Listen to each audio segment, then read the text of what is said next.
హిందుస్థాన్. ఈ గడ్డ మీద రక్తపుటేర్లు ప్రవహిస్తేనే ప్రభుత్వాలు ఏర్పడతాయనడానికి చరిత్రే సాక్షి. క్రీస్తు శకం 1011వ సంవత్సరం నుండి ఎంతో మంది విదేశీయుల కబంధ హస్తాలలో ఈ మొగ్గలాంటి దేశం నలిగిపోయింది. ఆ తరువాత క్రీస్తు శకం 1450వ సంవత్సరంలో మొఘలులు అడుగుపెట్టారు. వారు ఈ దేశాన్ని తమ స్వగృహంలా భావించి ప్రేమను పంచి పరిపాలించారు. బాబర్ పాదుషాతో ప్రారంభమైన మొఘల్ సామ్రాజ్యం హుమాయూన్ చేతికి, ఆ తరువాత అక్బర్ చేతికి వచ్చింది. అతని పాలన మొఘల్ వంశానికే తలమానికంగా నిలిచింది. జలాలుద్దీన్ మొహమ్మద్ అక్బర్ ఈ సువిశాల హిందుస్థాన్లో రాజపుత్రుల ఇంటి వద్ద జన్మించిన మొట్టమొదటి మొఘల్ పాదుషా. ఇక మరోవైపు రాకుమారి జోధా. ఆమె కూడా అమేర్లో రాజపుత్రుల ఇంట జన్మించింది. ఆమె తండ్రి మహారాజు భార్మల్, తల్లి రాణి పద్మావతి. వారు జోధా వివాహం అజబ్గఢ్ రాకుమారుడు రతన్ సింగ్తో నిశ్చయించారు.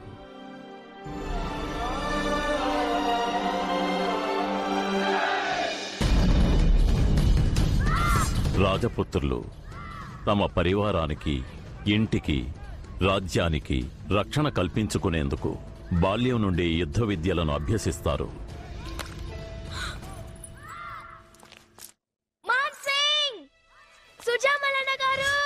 వారిలో ఒక యోధుడే రాకుమారుడు సుజామల్, జోధాకి పెదతండ్రి కుమారుడు. సుజామల్ జోధాని తన సొంత చెల్లెలుగా ప్రేమించేవాడు, కంటికి రెప్పలా చూసుకునేవాడు. మంచి చిత్రమును గీయండి. సుజామల్ తండ్రి మరణానంతరం అమేర్ సింహాసనం మహారాజు భార్మల్కి సంక్రమించింది. ఆ కారణంగా సుజామల్ అమేర్ సింహాసనానికి క్రమక్రమంగా దూరం కావాల్సొచ్చింది. అది అతని తలరాత. అదేవిధంగా రాకుమారి జోధా తలరాత ఆమెను రాజపుత్ర రాజ్యాలకు దూరంగా జీవించేలా చేసింది. ఇక క్రీస్తు శకం 1555వ సంవత్సరం హుమాయూన్ పాదుషా హఠాత్తుగా మరణించడంతో మొఘల్ సామ్రాజ్యం అల్లకల్లోలమైపోయింది. ఈ అవకాశాన్ని ఆసరాగా తీసుకుని మహారాజు హేము ఢిల్లీ సింహాసనాన్ని ఆక్రమించాడు. అప్పుడే మొదలయ్యింది పానిపట్ యుద్ధం.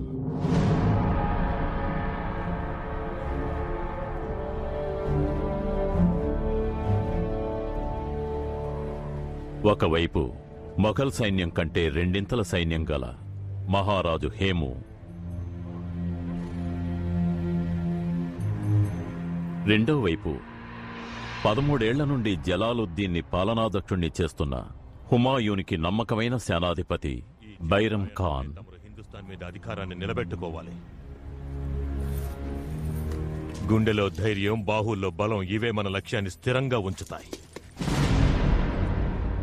ఈ బైరం ఖాన్ మొఘల్ సామ్రాజ్య రక్షకుడిగా నేడు తమకు మరోసారి గుర్తు చేస్తున్నాను. మొఘలుల కీర్తి ప్రతిష్టలు తమ మీదే ఆధారపడున్నాయి. జీవితంలో తుది శ్వాస వరకు తమ తండ్రి గారైన హుమాయూన్ పాదుషా గారి కళ్లల్లో ఒక్కటే కాంక్ష ఉండేది. అది హిందుస్థాన్ అంతటా మొఘల్ జెండా ఎగరాలనేది. ఇన్షా అల్లా ఆ కాంక్షనిప్పుడు మీరు పూర్తి చేస్తారు.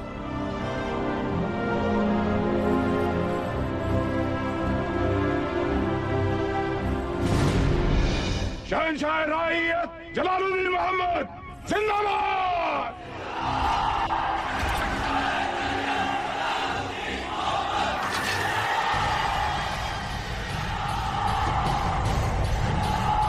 సైనికులారా, యుద్ధానికి సిద్ధం కండి.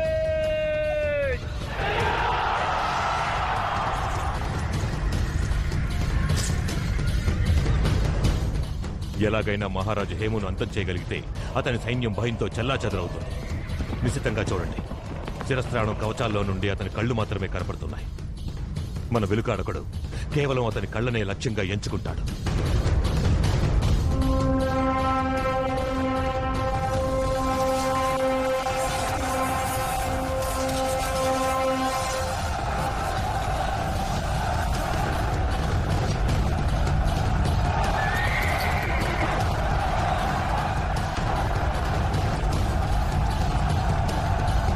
పదాతి దళము, అశ్వదళము, ముందు దాడి చేయండి.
గజబలము ముందుకు సాగి దాడి చేయండి.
అజీమోషాన్ షెహన్షా, నేడు మొదటిసారి తమరి ఖడ్గానికి శత్రు రుధిరాన్ని రుచి చూసే అవకాశం కల్పించండి. ఈ దుర్మార్గుడి శిరస్సును ఖండించి గాజీగా తమరు అర్హత పొందండి. ఇప్పటికే శవంలా ఉన్నాడు, అతన్నెలా చంపమంటారు ఖాన్ బాబా? ఇతని శిరస్సును ఖండించకుండా తమరు తమ సైన్యానికి దురభిప్రాయాన్ని కలిగిస్తున్నారు. మన సైన్యం తమను నిజమైన గాజీగా అంగీకరించదు. నేను చెప్పినట్టు చెయ్యండి దయచేసి.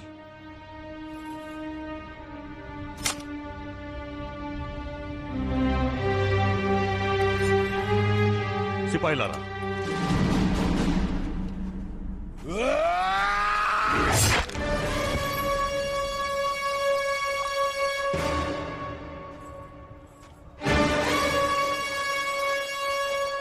ధైర్యంతో పోరాడే మొఘల్ సిపాయిలారా, వారి పూర్వీకుల వలనే మన షెహన్షా జలాలుద్దీన్ మొహమ్మద్ గారు కూడా నేటి నుండి గాజీకి అర్హులయ్యారు. బాదుషా గారు చిరకాలం ఆయురారోగ్యాలతో వర్ధిల్లాలి.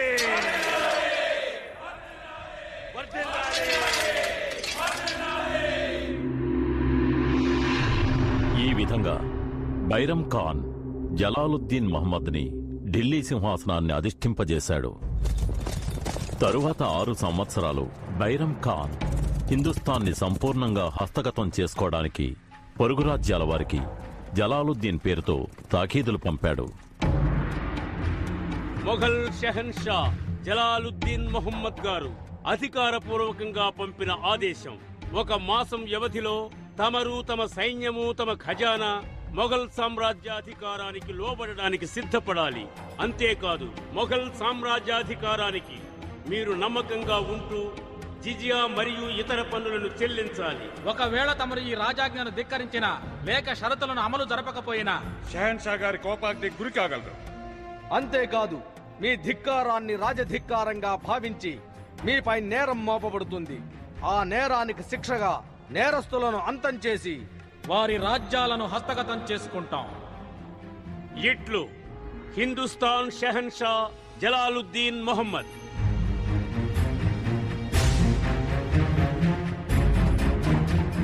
వెళ్ళి మీ షెహన్షా గారికి చెప్పండి, మేము వారి అధికారాన్ని అంగీకరించాం. రాజపుత్రుడు తాకీదులకు తలవంచే పిరికివాళ్లు కారని వారికి చెప్పు.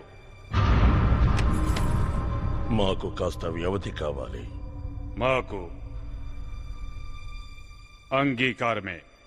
మాకు కూడా కొన్ని షరతులున్నాయి. మేము అజబ్గఢ్ని వదులుకోం. బయటకు పంపించేయండి.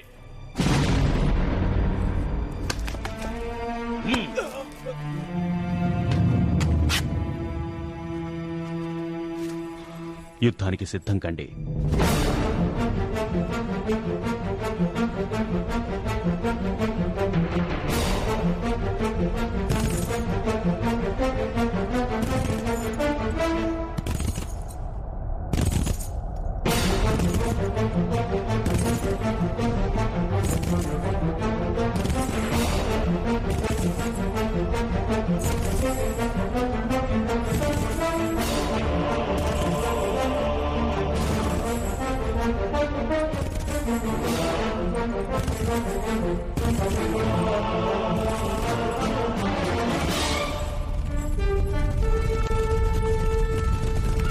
ఏర్పాట్లన్నీ సిద్ధమైన ఖాన్ బాబా. జలాల్, మొఘల్ సైన్యం తమ ఆజ్ఞ కోసం ఎదురు చూస్తోంది. శత్రువుకు ఆఖరి అవకాశాన్ని ఇవ్వడం జరిగిందా? చుక్తాయ్ ఖాన్, హుజూర్ ఆలంపన, మనం పంపిన ఆఖరి తాకీదు కూడా తిప్పి పంపారు.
అజీమోషాన్ షెహెన్షా, ఇప్పుడు ఈ దుర్మార్గుడి శిరస్సును ఖండించండి.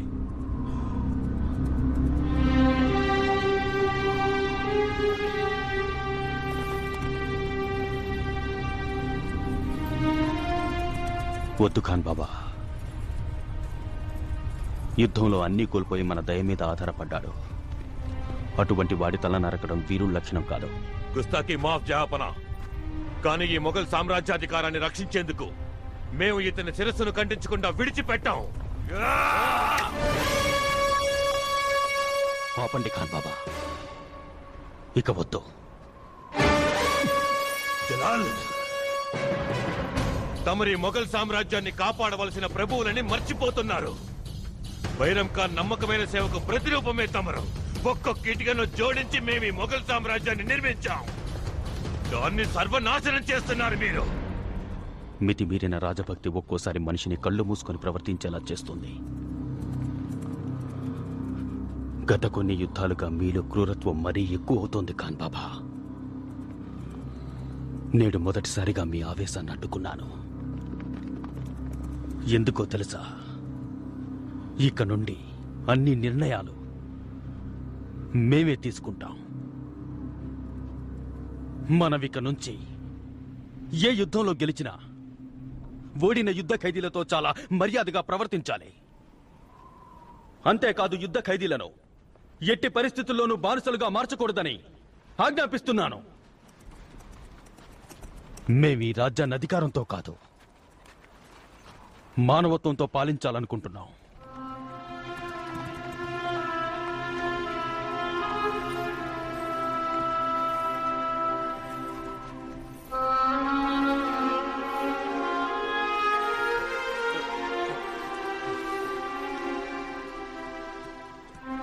మిమ్మల్ని అర్థం చేసుకోలేకపోయాం. అలా అయితే మేము తమ చల్లని నీడలో మా రాజ్యాన్ని పాలించుకోవడానికి అభ్యంతరం లేదు. చుక్తే ఖాన్, దయచేయండి.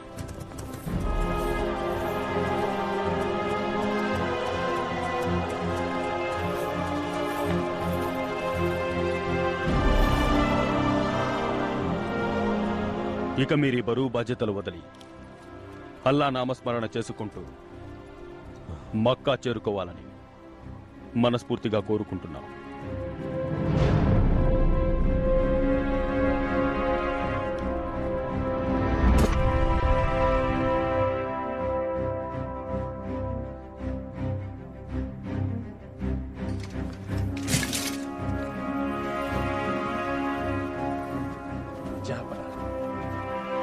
మరొక రాజ్యం మన ఆధీనంలోకి వచ్చింది ఆలంపన. రాజపుత్రులేమన్నారు? జహాపన, బలమైన సరిహద్దులు గల రాజ్యం. ఆ ధైర్యంతోనే రాజపుత్రులు మన సార్వభౌమత్వాన్ని తిరస్కరించారు.